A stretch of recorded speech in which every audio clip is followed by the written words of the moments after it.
nos muestra un panorama bastante terrible de la situación del pueblo de Israel, al menos en el reino del norte.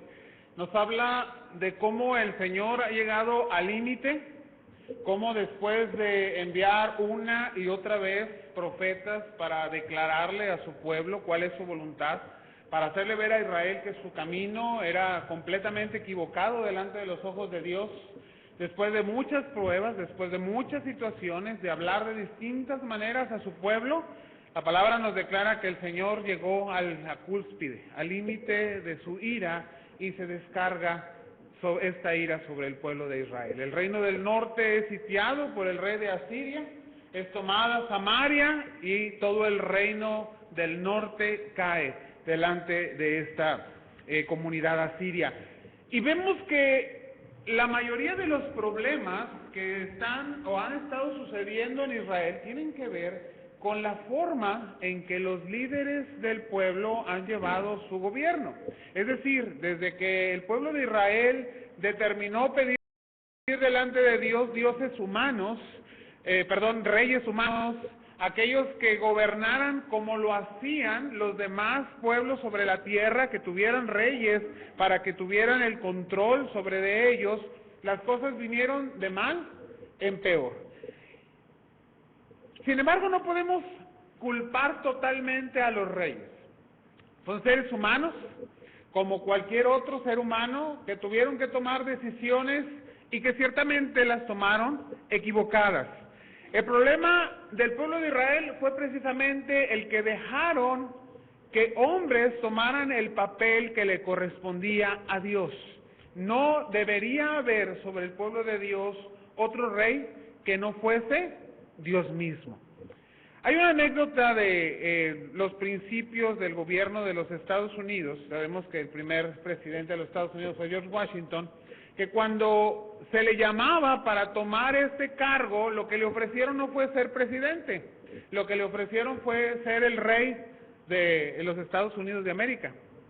Y George Washington, siendo un creyente, fue un hombre creyente y un hombre de oración, no aceptó el tomar una monarquía y establecer en Estados Unidos una monarquía, sino que propuso que hubiera mejor un presidente y que hubiera todo un congreso para que la responsabilidad del gobierno no cayera sobre una sola persona, porque él pues sabía que de la Europa donde habían venido los conquistadores había muchos problemas ya en medio de las monarquías.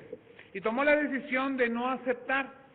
A raíz de esta situación se inició todo un movimiento en los Estados Unidos donde se hablaba de que no debería haber reyes humanos sobre los pueblos de la tierra, y se acuñó una frase que fue muy usada durante el tiempo de la guerra, que decía que no haya otro rey que el rey Jesús. Qué lástima, diría yo, en este tiempo que Estados Unidos perdió por mucho este espíritu de inicio, que dejó ver en muchas de las cosas que ha hecho en la propia Constitución. El inicio de la Constitución empieza hablando sobre la Trinidad, en la moneda de los Estados Unidos que le dan la gloria al Señor, pero que ya en su estilo de vida pues realmente se han alejado mucho de la voluntad de Dios. Los errores humanos siguen. Podemos culpar a los reyes, pero nos damos cuenta que es el ser humano el que ha equivocado el camino y ha decidido, vuelvo a repetir, que Dios no sea el rey de su vida. ¿Qué falta le hizo al pueblo de Israel? Y hablamos un poquito del reino del norte, tener un lema como este, y el poder decir que no haya otro rey que Dios, nuestro rey. Porque Dios lo que quería era ser rey del pueblo. Dios lo que quería era ser rey, Señor absoluto sobre su pueblo, y es lo que Dios sigue queriendo sobre su pueblo, que somos nosotros, la iglesia de nuestro Dios. Durante todo el reinado, todo el tiempo del reino de Israel, en las dos divisiones que se hicieron, reino del norte con su capital en Samaria y el reino del sur con su capital ahí en Jerusalén, hubo 38 reyes en total, que fueron a cada uno de ellos enviados profetas para decirle: Dios tiene palabra para ustedes, Dios quiere que le sigan, que hagan a un lado los cultos a los Baales, que hagan a un lado, que destruyan las imágenes y que sigan solamente a Dios. Pero solamente 5 de estos 38 reyes escucharon y medio obedecieron, al menos intentaron seguir la voluntad de Dios. Y podemos hablar de un porcentaje pues bastante pequeño, 5 de 38 reyes. Leíamos hace un momento, ahí en este segundo libro a los Reyes, capítulo 17, lo que sucede con el reino del norte. El Señor le habló a Israel muchas veces, por muchos de los profetas, le habló a través de palabra, de la ley, de los videntes, y les dijo una y otra vez: vuélvete de tus malos caminos, guarda mis mandamientos, guarda mis ordenanzas, porque eso es lo que yo prescribí para ti y se lo di a tus padres para que lo compartieran contigo. Y lo he enviado una y otra vez a través de los profetas, y dice la palabra ahí en el versículo 14, pero ellos no obedecieron. ¿Qué sucedió? Endurecieron su cerviz, no quisieron escuchar, como no quisieron escuchar tampoco sus padres, y podemos llegar a la conclusión que sobre el reino del norte no hubo siquiera un rey bueno. Terrible la situación, el Señor envía a Asiria, un reino pagano, adoradores también de ídolos, pero los usa como instrumento para ejercer la justicia que había declarado a través de los profetas. Y llega el rey de Asiria, lo leíamos hace un momento, llega y sitia durante 3 años la ciudad de Samaria, y el reino del norte cae. Sabemos el resto de la historia y la podemos seguir ahí en nuestras Biblias. Todos los moradores de las 10 tribus del norte son llevados a Asiria. Y de estas 10 tribus no volvemos a saber jamás. Las conocemos como las 10 tribus perdidas de Israel. No queda absolutamente nada de ellas. Para estas 10 tribus no hay regreso a su tierra. Los moradores posteriores de toda esta parte del reino, y en especial de Samaria, serían personas que quizás con algunos que quedaron en medio del pueblo se mezclaron con los grupos de diferentes naciones que traerían los asirios a vivir a ese territorio. Simplemente esta parte del pueblo de Dios desapareció. ¿Qué sucedió? Cuando llegamos allá a Segunda de Reyes 17-18, leemos: Jehová, por tanto, se airó en gran manera contra Israel y los quitó de delante de su rostro, y no quedó sino la tribu de Judá. Sabemos que cuando la palabra se refiere aquí a Judá, es también juntamente con Benjamín. Estas 2 tribus se han fusionado y se llaman o se conocen como el reino de Judá. Pero ¿qué pasó con los demás? El Señor, dice en la versión, nueva versión internacional, los arrojó de su presencia. Hace un momento, cuando mi hermano Benjamín oraba al principio del culto, decía: y que la palabra sea una palabra de esperanza y de paz para este tiempo. Y pareciera que no hay esperanza ni paz si no hay obediencia y sumisión a la voluntad de Dios. Si las vidas no están sujetas al gobierno de Dios, si el pueblo de Dios no está buscando que Dios sea su rey, su Señor, si no hay obediencia y sujeción a su palabra, ¿cómo podríamos encontrar paz, bendición, prosperidad, aún en nuestro tiempo? Sin embargo, Dios es bueno, no hay otra palabra para decirlo. Dios tiene gran misericordia y sobre todo Dios es fiel. Él siempre va a cumplir sus promesas, y el Señor ha prometido paz, ha prometido bendición y ha prometido restauración. Y esto lo vamos a ver en el reino del sur. Situaciones como la que pasa en el reino del norte, en el reino de Israel, le va a pasar también a la región de Judá. Va a ser gobernado por reyes buenos y va a haber también reyes malos. De hecho, los 5 reyes buenos van a ser de este reino, y van a tener también una gran cantidad de reyes que van a ir en contra de la voluntad de Dios. Y vamos a hablar un poquito de uno de estos reyes buenos y a darnos cuenta de cuál fue el secreto del reinado. Uno de los buenos reyes que el Señor levantó sobre la parte sur del reino de su pueblo, ahí en Judá, fue el rey Ezequías. Y ese es un rey que quizás los que hemos sido niños también en iglesia, en escuela dominical, hemos aprendido de él. Ese pequeño niño que fue hecho rey y que encontró por ahí, al estar haciendo reparaciones en el templo, el libro sagrado, los escritos de la ley, y que le llamó tanto la atención, que le movió su corazón la lectura de esta palabra, que se puso delante de Dios, que se dedicó a buscar a Dios y que movió en todo su reinado a todo el pueblo, ahora sí solamente el reino del sur, a Judá, a volverse a Dios, que se levantó y fue en contra de todo lo que habían hecho los otros reyes, sus antepasados, fue y destruyó las imágenes, fue y destruyó los altares, deshizo completamente todo lugar en donde se adoraba a dioses paganos, y buscó sobre todas las cosas la voluntad, hacer la voluntad de Dios. Y hay un dato que debe llamar nuestra atención. Todos recordamos ese momento en la historia del pueblo de Dios, cuando van por el desierto, cuando las serpientes son enviadas por la inconformidad del pueblo con la voluntad de Dios, y ante la mordedura la gente moría. Cuando clama Moisés, Dios le dice, haz una serpiente de bronce, levántala en medio del campamento, todo aquel que voltea a verla va a ser sanado y no va a morir. Y esto representaba la presencia misma de Dios y el Señor hablando a su pueblo, diciéndole, voltea a verme a mí. Muchos años después, precisamente en este tiempo de Ezequías, ese instrumento que todavía era guardado, esa serpiente de bronce que había sido levantada por orden de Dios y ejecutado por Moisés, se volvió un objeto de adoración pagana. La gente empezó a adorar no al Señor que había enviado esto, sino al bronce y al objeto que estaba ahí, que era una serpiente. Aún este objeto, Ezequías se levanta y lo destruye. Dice, no puede haber en medio del pueblo de Dios adoración que no sea dada solamente al Dios vivo y verdadero.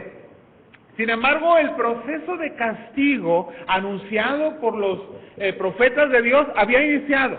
Asiria ya había tomado las 10 tribus del norte, había tomado toda la parte del reino, y la verdad es que Judá era una porción muy pequeña de territorio.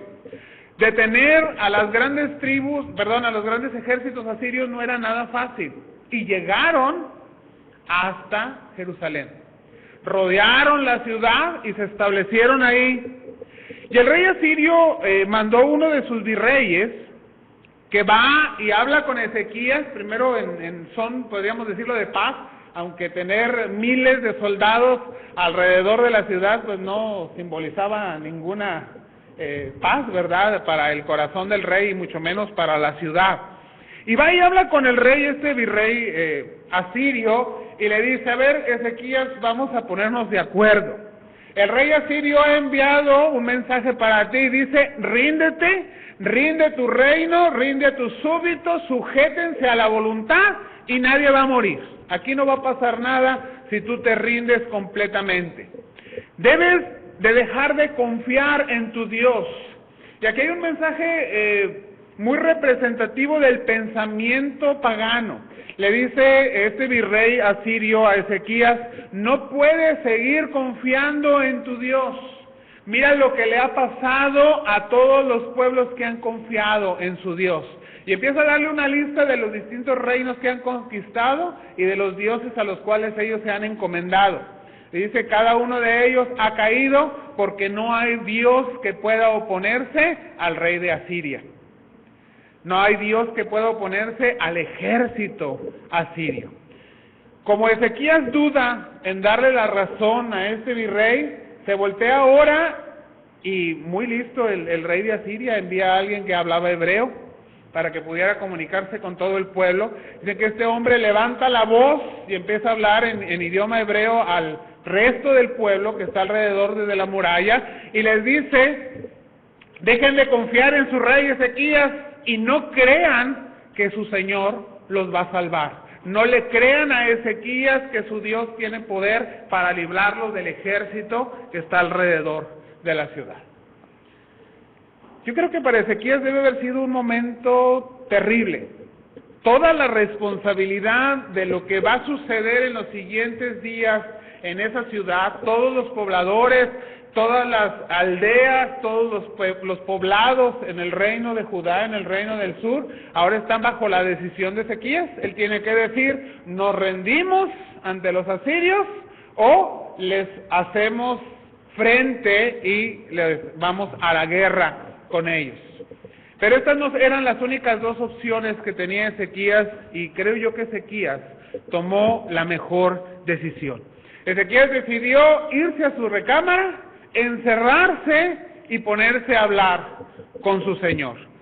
Y déjame te leo la oración de Ezequías.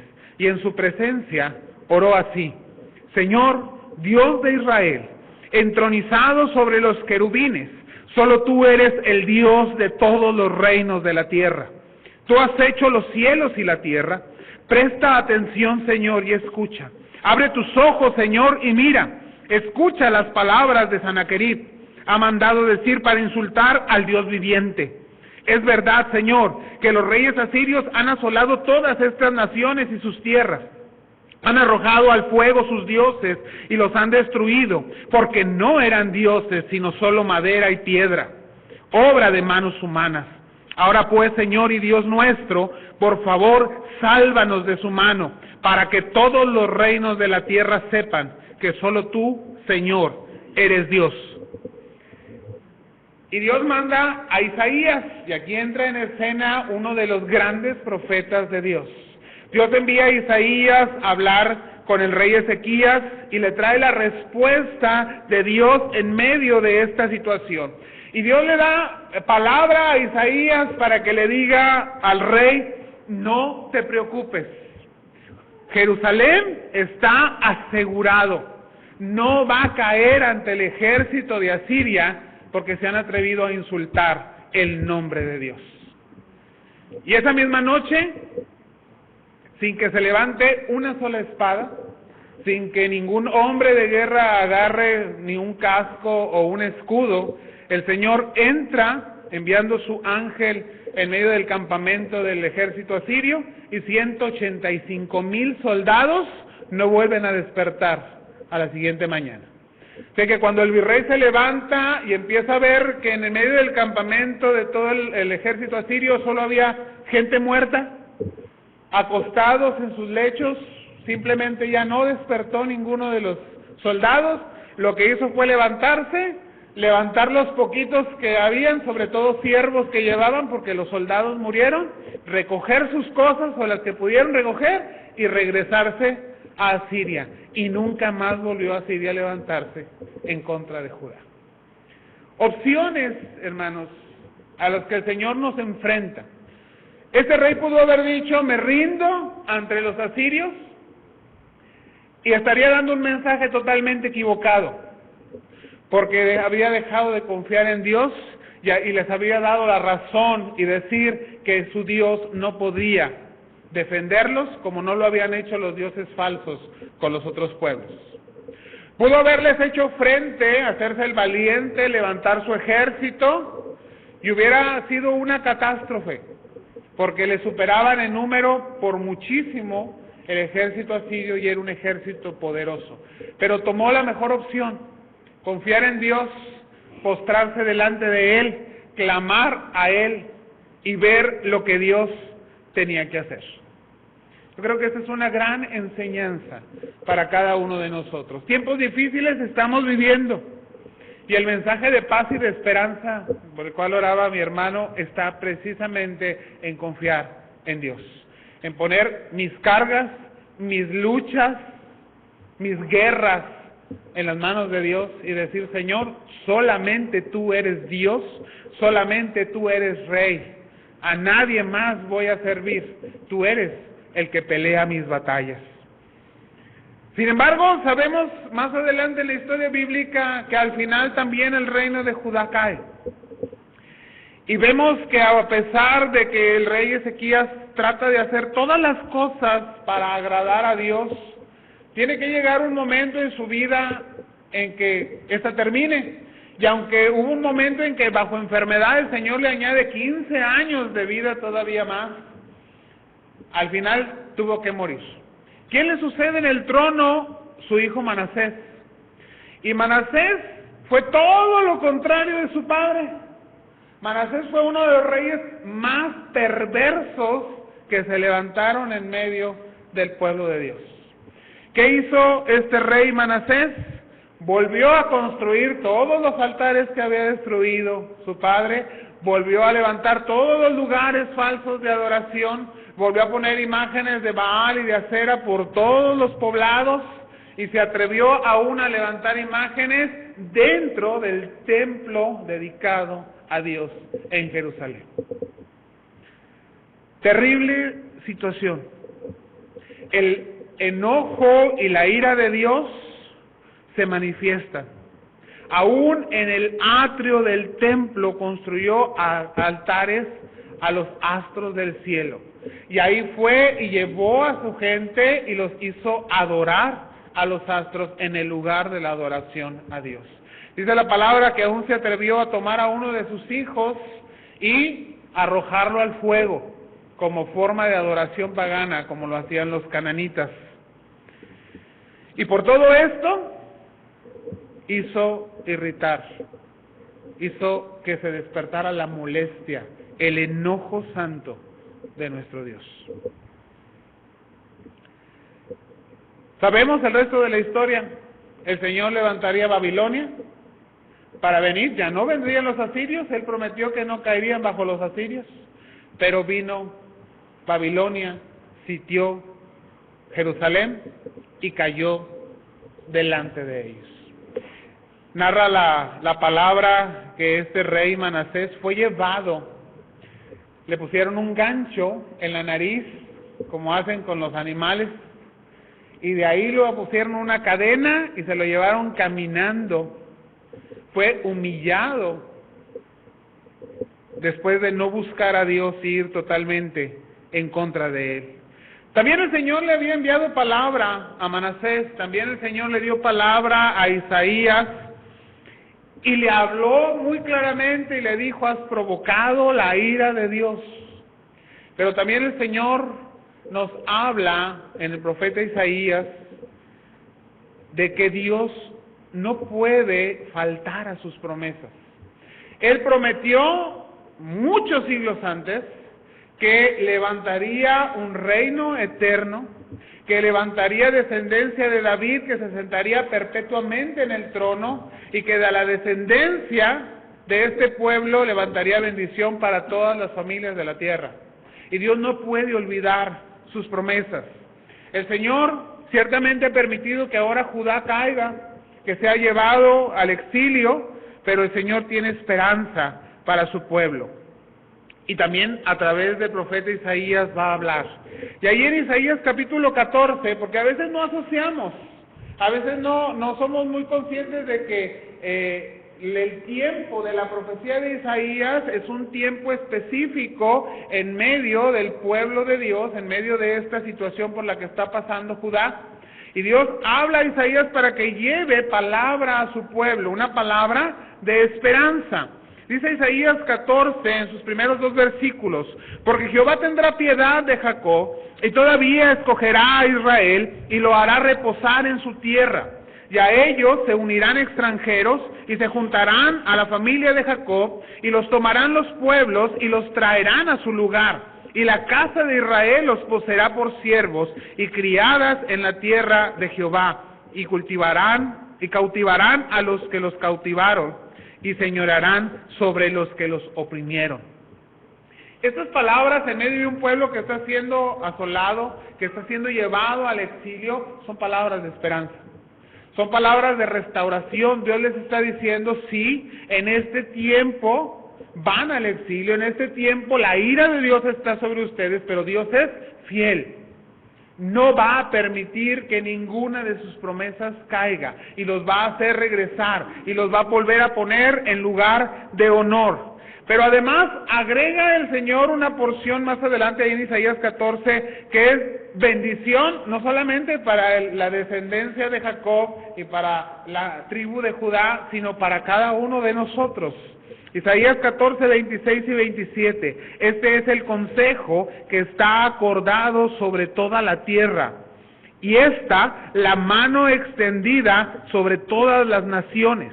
porque Jehová de los ejércitos lo ha determinado, ¿y quién lo impedirá? Y su mano extendida, ¿quién la hará retroceder?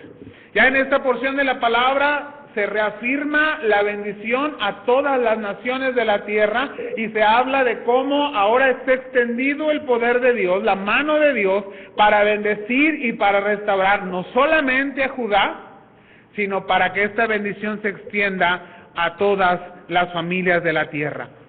Dios va a cumplir sus promesas de liberación, cada una de ellas va a ser llevada a cabo. Judá no va a quedar avergonzada, se va a levantar nuevamente y más adelante vamos a revisar conforme a la historia de la palabra este regreso, los varones que Dios utilizó y cómo la ciudad fue reconstruida. Pero vamos a enfocarnos, hermanos, cómo el Señor cumple su promesa de que en Judá habría una bendición, la mano de Dios extendida para todas las familias de la tierra. Y de esto nos sigue hablando el profeta Isaías. Cuando llegamos a Isaías 53, podríamos decir, ¿qué relación puede haber entre la esperanza y la situación de pecado y castigo en medio de Judá con una palabra como la que Isaías 53 nos narra? No podemos sino tomarla y traerla 7 siglos después a la presencia del nacimiento y de la obra redentora de nuestro Señor Jesucristo. Isaías 53 nos dice, ¿quién ha creído nuestro mensaje? ¿Y a quién se le ha revelado el poder del Señor? Creció en su presencia como vástago tierno, como raíz de tierra seca. No había en él belleza ni majestad alguna. Su aspecto no era atractivo y nada en su apariencia lo hacía deseable.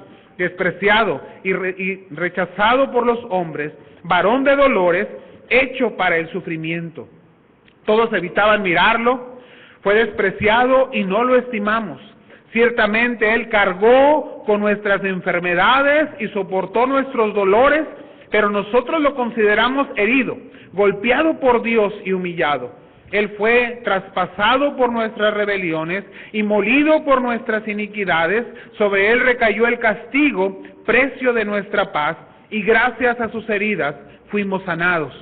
Todos andábamos perdidos como ovejas, cada uno seguía su propio camino, pero el Señor hizo recaer sobre Él la iniquidad de todos nosotros. Y los versículos 10 y 11, pero el Señor quiso quebrantarlo y hacerlo sufrir, y como Él ofreció su vida en expiación, verá su descendencia y prolongará sus días y llevará a cabo la voluntad del Señor.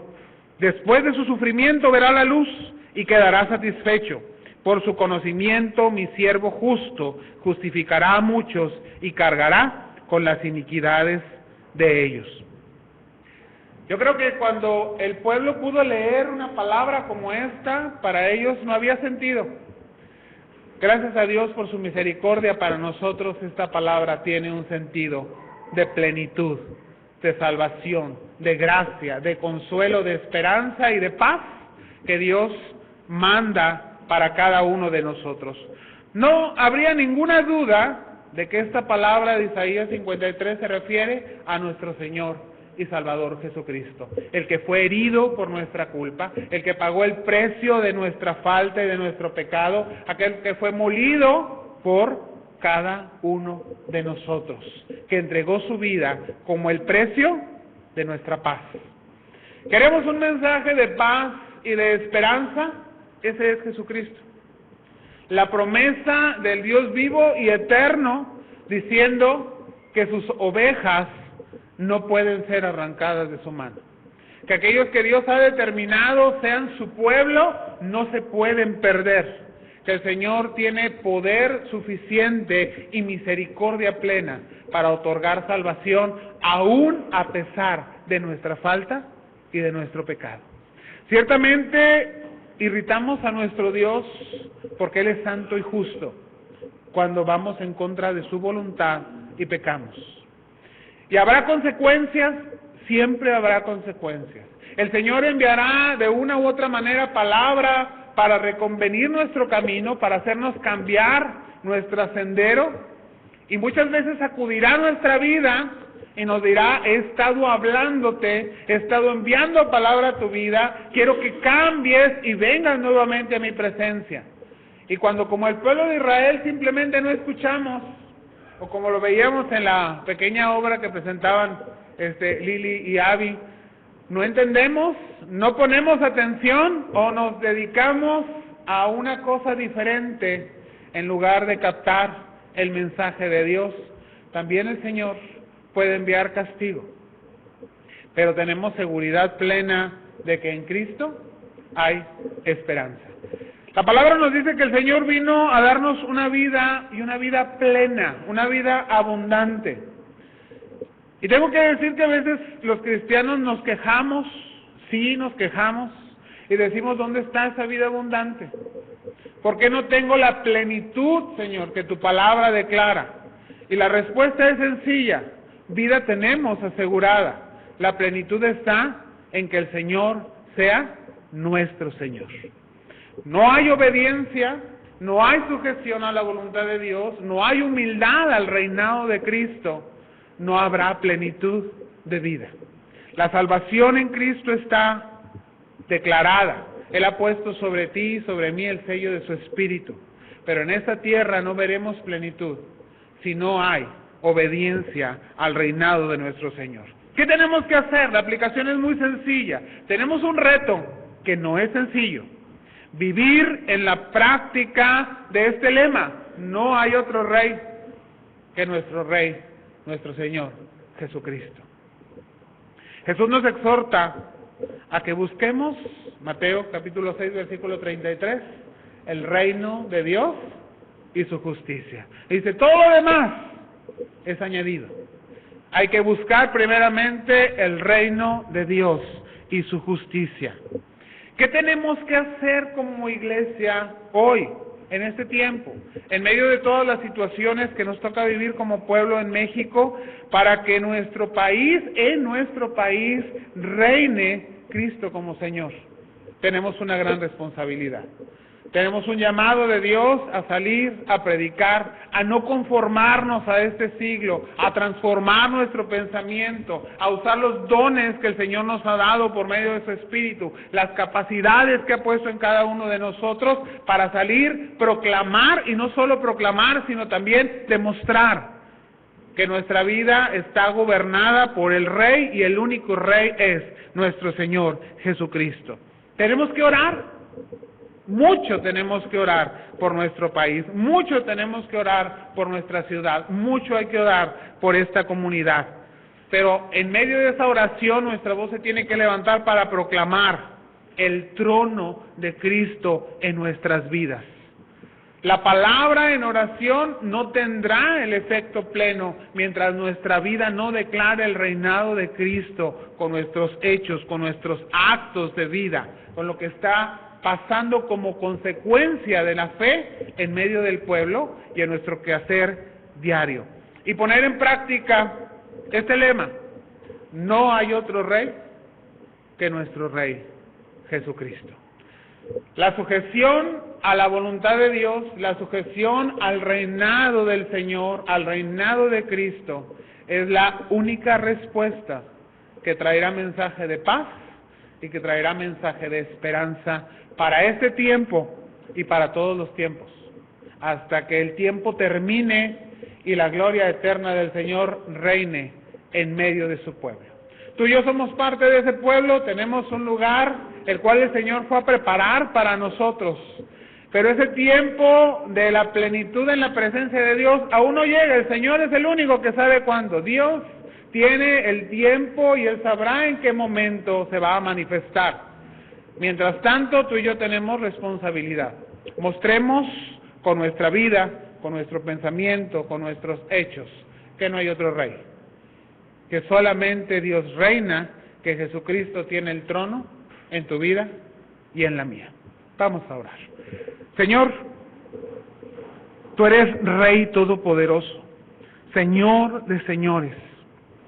Y esto es más que solamente palabras que expresan tu gloria y palabras que salen de nuestro corazón para alabarte. Esto es, Señor, una declaración de tu señorío sobre nuestras vidas. de que no puede, Señor, haber tiempos en los que caminemos lejos de ti, de que no puede haber actos que se alejen de tu voluntad, de que no puede haber palabras que vayan en contra de las palabras que tú has declarado, de que nuestra vida debe estar de una forma indeleble sujeta a tu voluntad. Padre, sabemos que eres un Dios de rica misericordia y que por esa misericordia, por tu gracia, es que somos salvos, es que tenemos la bendición de Cristo en nuestras vidas, la bendición del Espíritu Santo sellando nuestra vida para salvación eterna. Pero también, Señor, tenemos que reconocer que hemos sido negligentes en declarar con nuestros hechos, palabras y pensamientos que tú eres el único Rey. Los reyes de la tierra han cometido muchos errores y han llevado, Señor, a los pueblos a ir en contra de tu voluntad, a mover a ira tu pensamiento y a traer desgracia. Pero, Señor, cuando tú has tomado el control, cuando tú has tomado el liderazgo, la bendición se convierte en plenitud. Tú eres Padre en medio de tu pueblo. Tú eres, Señor Jesucristo, soberano sobre tu iglesia. Te rogamos, Señor, que ejerciendo esa soberanía, corrijas nuestro caminar. Y que nuestras palabras, pero también nuestros hechos, declaren tu poderío, declaren tu soberanía y tu reinado sobre cada uno de nosotros. Señor, si queremos llevar palabra de bendición, de esperanza y consuelo en medio de nuestro tiempo, esa palabra tiene que ser tu evangelio de gracia, tu evangelio de salvación, un evangelio que nos lleva a creer y a confiar en ti sobre todas las cosas, con todo nuestro corazón, amarte por sobre todas las cosas y buscar servirte, Señor, en todo tiempo. Buscar primeramente tu reino y tu justicia, porque lo demás, Señor, tú lo añades. La gloria sea para ti, oh Padre. Mueve, Señor, los cimientos de tu pueblo, de manera que declaremos de una manera plena que tú eres nuestro Rey. En Cristo Jesús te lo pedimos. Amén.